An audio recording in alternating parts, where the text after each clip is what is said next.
தேமுதிகவிற்கு Rajya Sabha seat அளிக்க வேண்டியது அதிமுகவின் கடமை என்று தேமுதிக பொதுச் செயலாளர் பிரேமலதா விஜயகாந்த் தெரிவித்துள்ளார். புதுக்கோட்டையில் இன்று செய்தியாளர்களை சந்தித்த பிரேமலதா விஜயகாந்த், அரசியலில் நம்பிக்கைதான் முக்கியம். அதன்படி கமலுக்கு சீட் தரப்பட்டுள்ளது. அதை வரவேற்கிறோம்.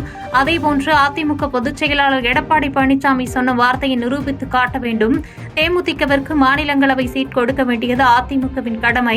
2024 மக்களவைத் தேர்தல் பேச்சுவார்த்தையின் போதே ராஜ்யசபா சீட் தொடர்பாக முடிவு எட்டப்பட்டது.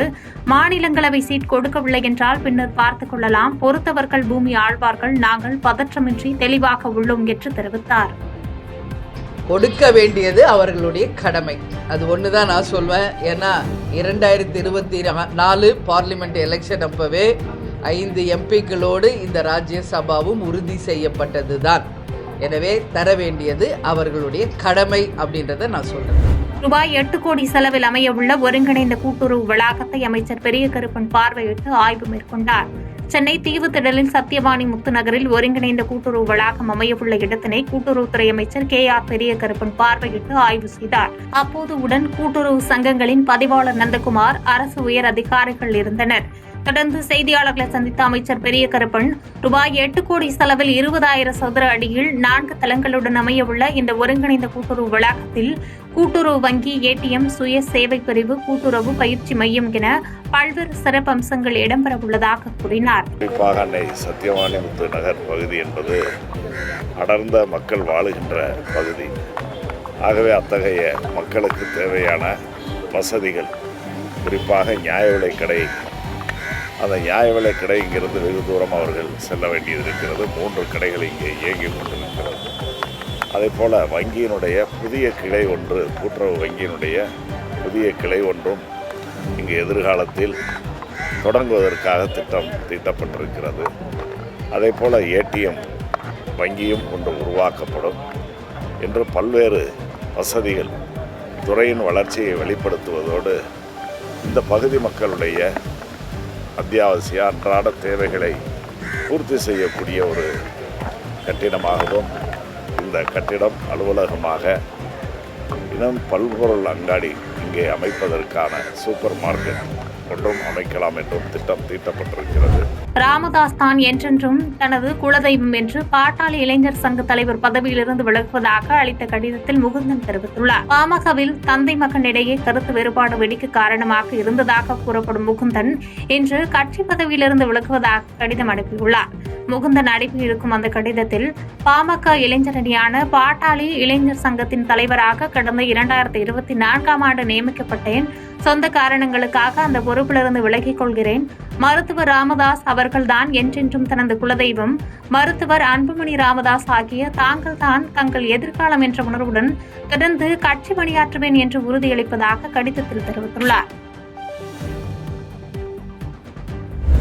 தமிழ் மொழி கன்னடத்தை விட உயர்ந்த மொழி என்று நடிகர் கமல்ஹாசன் கூறியது தனக்கு தப்பாக தெரியவில்லை என பாஜக மாநில துணைத் தலைவர் கரு நாகராஜன் தெரிவித்துள்ளார். சென்னை வேளச்சேரியில் உள்ள தனியார் மண்டபத்தில் பாஜக சென்னை கிழக்கு மாவட்டம் சார்பில் ஜூன் 22ஆம் தேதி மதுரையில் நடைபெறும் முருக பக்தர்கள் மாநாட்டிற்கான ஆலோசனை கூட்டம் நடைபெற்றது. பாஜக சென்னை கிழக்கு மாவட்ட தலைவர் குமார் தலைமையில் நடைபெற்ற இந்த ஆலோசனை கூட்டத்தில் மாவட்ட துணைத் தலைவர்கள் கரு நாகராஜன் உள்ளிட்டோர் கலந்து கொண்டு முருகன் மாநாட்டிற்கான ஏற்பாடுகள் குறித்து ஆலோசனைகளை நிர்வாகிகளுக்கு வழங்கினர். பின்னர் செய்தியாளர்களை சந்தித்த கரு நாகராஜன், தமிழ் மொழி கன்னடத்தை விட உயர்ந்த மொழி என்று நடிகர் கமல்ஹாசன் கூறியது தனக்கு தப்பாக தெரியவில்லை என்றும், ஞானசேகரன் வழக்கில் குற்றவாளி என்று சொன்ன பிறகும் தண்டனை என்ன என்பது கூறவில்லை என்றும், யார் அந்த சார் என்ற கேள்வி இன்றும் உள்ளது என்றும் தெரிவித்தார். தென்னிந்தியாவை பொறுத்த வரைக்கும் இந்த இருக்காரு அண்ணன் கேரளா, ஏறத்தாழ 25% தமிழ் வார்த்தைகள் அப்படியே மலையாளத்தில் இருக்கு. தெலுங்குல அதே மாதிரி ஒரு 20% தமிழ் வார்த்தைகள் தெலுங்குல இருக்கு. அதே மாதிரி கன்னடத்திலையும் இங்க இருக்கிற மொழிகள் இருக்கலாம். கன்னடம், தெலுங்கு, மலையாளத்துல இருக்கிற பாஷைகள், எழுத்துக்கள், அந்த வடிவங்கள் கூட தமிழ்ல இருக்கலாம். ஏன்னா இதெல்லாம் சகோதர மொழிகள் தான். இதில் தமிழ் மூத்த மொழின்னா வரலாறு, இலக்கியங்கள் அப்படி சொல்லுது. அதத்தான் கமலஹாசன் அவர்கள் சொல்லி இருக்கிறாங்க. இது தமிழ் மொழி மூத்த மொழி, உயர்ந்த மொழி, எல்லாத்துக்கும் முன்னோடியான மொழின்னு சொன்னதை நான் தப்பா பார்க்கிறேன். காவல்துறை மேலே ஒரு நம்பிக்கை இல்லாத வகையில தான் இந்த கேஸ் தொடங்கப்பட்டு வேற பிரிவுக்கு மாற்றப்பட்டு இன்றைக்கு அவர் ஒருத்தர் தான் அதுல குற்றவாளியா, அவர் மேல குற்றவாளி என்று இன்றைக்கு நீதிபதி சொல்லி இருக்கிறார்கள். எல்லாரும் எழுப்புற கேள்வி மாதிரி யார் அந்த சாருங்கிற ஒரு கேள்வி இன்னும் இருக்கு. சங்கராபுரம் அருகே தமிழ்நாடு அரசின் சார்பில் அமைக்கப்பட்ட தற்காலிக நேரடி நெல் கொள்முதல் நிலையத்தில் நெல் மூட்டைகள் காணாமல் போனதால் பரபரப்பு ஏற்பட்டுள்ளது. கள்ளக்குறிச்சி மாவட்டம் சங்கராபுரம் அருகே உள்ள தேவபாண்டலம் கிராமத்தில் தமிழ்நாடு அரசின் சார்பில் தற்காலிக நேரடி நெல் கொள்முதல் நிலையம் செயல்பட்டு வருகிறது. இந்நிலையில் விவசாயிகளிடம் இருந்து கொள்முதல் செய்யப்பட்ட நெல் மூட்டைகள் தற்காலிகமாக நெல் கொள்முதல் நிலையத்தில் அடுக்கி வைத்த சுமார் 50 நெல் மூட்டைகள் காணாமல் போனதால் பெரும் பரபரப்பு ஏற்பட்டுள்ளது. தொடர்ந்து உடனடியாக சங்கராபுரம் காவல்துறையினர் அரசு நேரடி நெல் கொள்முதல் நிலையத்தில் காணாமல் போன நெல் மூட்டைகள் குறித்து தீவிர விசாரணை நடத்தி வருகின்றனர். தமிழக அரசு நடத்தியதுதான் உண்மையிலேயே முருக பக்தர்கள் மாநாடு என்றும் பாஜக நடத்துவது சங்கிகள் மாநாடு என அமைச்சர் சேகர்பாபு விமர்சித்துள்ளார். சென்னை வியாசார்பாடி சத்தியமூர்த்தி நகரில் தீ விபத்தினால் பாதிக்கப்பட்ட மக்களுக்கு அமைச்சர் சேகர்பாபு நலத்திட்ட உதவிகளை வழங்கினார். பின்னர் செய்தியாளர்களை சந்தித்த அமைச்சர் சேகர்பாபு தமிழக வெற்றி கழக நிர்வாகி தாக்கப்பட்டது குறித்த கேள்விக்கு பதிலளித்த அவர், இந்த விவகாரத்தில் உண்மை இருப்பின் முதலமைச்சர் இன்னார் இனியவர் என்று பார்க்க மாட்டார் என்றும் நிச்சயம் நடவடிக்கை எடுப்பார் என்றும் தெரிவித்தார். மேலும் அண்ணா பல்கலைக்கழக விவகாரத்தில் எடப்பாடி பழனிசாமி பச்சை பொய் சொல்வதால் தான் அவரை பச்சை பொய் பழனிசாமி என அழைக்கிறோம் என்று குற்றம் சாட்டி பேசினார். மேலும் தமிழக முதலமைச்சர் ரவுண்ட் த கிளாக் போல 24 மணி நேரமும் மக்கள் பணியில் ஈடுபட்டு கொண்டிருக்கிறார் என்றும் விஜய் ஏசி அறையில் உட்கார்ந்து விமர்சனம் செய்கிறார் என்றும் தமிழக அரசு நடத்தியதுதான் உண்மையிலேயே முருக பக்தர்கள் மாநாடு என்றும் பாஜக நடத்துவது சங்கிகள் மாநாடு என விமர்சித்து பேசினார். தாவேக தலைவர் நேற்று கூட சொன்னார், பச்சை பொய்ன்னு சொல்லியிருக்காரு முதலமைச்சர் சொல்ற. அவர் ஜம காலத்தில் தார்பாயில வடிகட்டின பொய்யை பேசிட்டு இருக்காரு. நான் ஏற்கனவே சொல்லிவிட்டேன், அவர் அரசியலில் எதிர்கருத்துக்கள் அவர் மீது வர வேண்டும் என்பதற்காக இப்படிப்பட்ட நாகரிகமற்ற சொற்களை பயன்படுத்தி வருகின்றார். சம்பவங்கள் என்பது என்னவென்று அவரை நேரடியாக சென்று திடீரென்று எஸ்ஐடி என்று என்னவென்று கேட்டால் சொல்ல தெரியாது. இதுதான் நிலைமை. யாரோ எழுதி கொடுத்து அறிக்கை வெளியிட்டுக் கொண்டிருக்கின்றார். அவருடைய ஒவ்வொரு வரிக்கும் பதில் சொல்வதற்கு நாங்கள் தயாராக இல்லை. நாங்கள் மக்களை நோக்கி பயணித்துக் கொண்டிருக்கின்றோம். மக்களின் குறைகளை தெரிவிப்பதற்காக சென்று கொண்டிருக்கிறோம். களத்திற்கு வரட்டும் 2026 மக்கள் என்ன தீர்ப்பை வழங்குகின்றார்கள் என்று அப்போது தெரிந்து கொள்ளட்டும். 24/7 என்று சொல்லப்படுகின்ற ரவுண்ட் த கிளாக் உழைத்துக் கொண்டிருக்கின்ற முதல்வர் எங்கே? குழு அறையிலே உட்கார்ந்து கொண்டு அறிக்கை விட்டுக் கொண்டிருக்கின்ற அரசியல் தலைவர்கள் எங்கே? நாங்கள் மக்களோடு மக்களாக பயணித்துக் கொண்டிருக்கின்றோம். மக்களை நம்புகிறோம். மக்களோடு கூட்டணி வைத்திருக்கின்றோம். பிஜேபியின் பி டீம் போல் நாங்கள் செயல்படவில்லை. உறவுக்கு கை கொடுப்போம், உரிமைக்கு குரல் கொடுப்போம். இதுதான் திராவிட முன்னேற்ற கழகத்தின் தாரக மந்திரம். எங்கள் மடியிலே கனமில்லை, வழியிலே பயமில்லை. தெளிவாக எங்கள் பயணம் சென்று கொண்டிருக்கின்றது. திருக்கோவிலூர் அருகே புதிய ஆரம்ப பள்ளி வகுப்பறை கட்டிட திறப்பு விழா நடைபெற்றது. கள்ளக்குறிச்சி மாவட்டம் திருக்கோவிலூர் அடுத்த வடக்கு நிமிலி ஊராட்சியில் ஆரம்ப பள்ளிக்கு புதிய வகுப்பறை கட்டிட திறப்பு விழா நடைபெற்றது. கள்ளக்குறிச்சி மாவட்ட ஆட்சியர் பிரசாந்த் தலைமையில் நடைபெற்ற இவ்விழாவில் முன்னாள் அமைச்சர் பொன்முடி கலந்து கொண்டு புதிய வகுப்பறை கட்டிடத்தை திறந்து வைத்தார். தொடர்ந்து பள்ளி மாணவர்களுக்கு இந்த ஆண்டிற்கான புதிய பாடப்புத்தகம் மற்றும் புத்தாடைகளை வழங்கினார். இந்த நிகழ்ச்சியில் மாவட்ட ஊராட்சி குழு பெருந்தலைவர் ஜெயச்சந்திரன் உள்ளிட்ட பலர் கலந்து கொண்டனர்.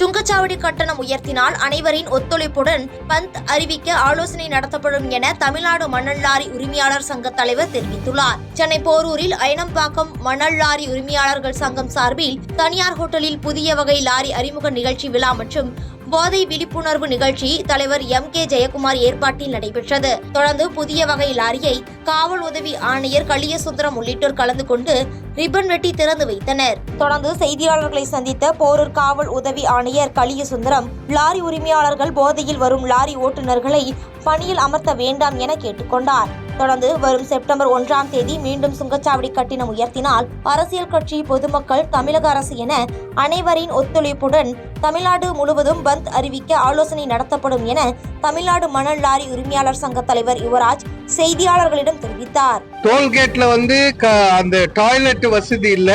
இப்போ அங்க வேற பஸ் நிறுத்த வசதி கொடுத்துருக்காங்க. குடிநீர் வசதி எதுவும் கிடையாது. ஆம்புலன்ஸே நிற்கும். ஆனா பாத்தீங்கன்னா அதுல அந்த நர்ஸ் யாரும் இருக்க மாட்டாங்க. ஆகவே இப்போ ஏப்ரல் 1 செப்டம்பர் 1 ஏத்துவாங்க. ஏற்கனவே ஏப்ரல் 1 ஏத்தினப்ப சொன்னோம் அடுத்த செப்டம்பர் 1 ஏத்துவோம் என்ற அறிவிப்பு வரக்கூடாது. இதுக்காக திரு எம்எல்ஏ வேல்முருகன் போன்ற அரசியல் கட்சி அனைத்து கட்சியும் சந்தித்து செப்டம்பர் 1 திருப்பி ஏத்துவோம் என்ற டோல்கேட் உயர்த்துவோம் என்ற கோரிக்கை இருக்கக்கூடாது. அப்படி உயர்த்தினா தமிழகம் முழுவதும் பெரிய பந்த் செய்யணும்னு சொல்லி இப்போ நாங்க லாரி உரிமையாளர் சங்கம் பொதுமக்கள் அரசியல் கட்சிகள் ஆளுங்கட்சி எல்லாருடைய ஆதரவும் கேட்டுட்டு இருக்கோம். ஐடி நிறுவன ஊழியரின் திருமணத்தை பச்சிளங்குழந்தையுடன் வந்து தடுத்து நிறுத்திய ஆசிரியையால் பரபரப்பு ஏற்பட்டுள்ளது. மதுரை மகாலட்சுமி காலனி பகுதியைச் சேர்ந்த ஐடி நிறுவனத்தில் பணிபுரியும் பொறியாளரான பாலச்சந்தர் என்பவர் சூர்யா நகர் பகுதியைச் சேர்ந்த உதயா என்ற தனியார் பள்ளி பெண் ஆசிரியையை திருமணம் செய்துள்ளார். இவர்களுக்கு கைக்குழந்தை உள்ள நிலையில் பாலச்சந்திரனுக்கு அவரது வீட்டார் பெண் பார்த்து திருமணம் நிச்சயித்துள்ளனர். இந்நிலையில் திருமணம் நடைபெறும் இடத்திற்கு குழந்தையுடன் வந்த ஆசிரியை உதயா நடந்தவற்றை பெண் வீட்டாரிடம் கூறி திருமணத்தை நிறுத்தியுள்ளார்.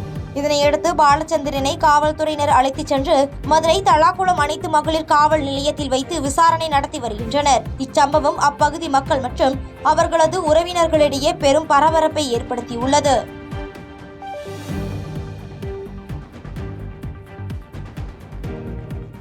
செய்திகளை உடனுக்குடன் தெரிந்து கொள்ள கீழ்கண்ட கேபிள் மற்றும் டிடிஎச் நெட்வொர்க்குகளில் எம்நாடு செய்தி தொலைக்காட்சியை காணுங்கள்.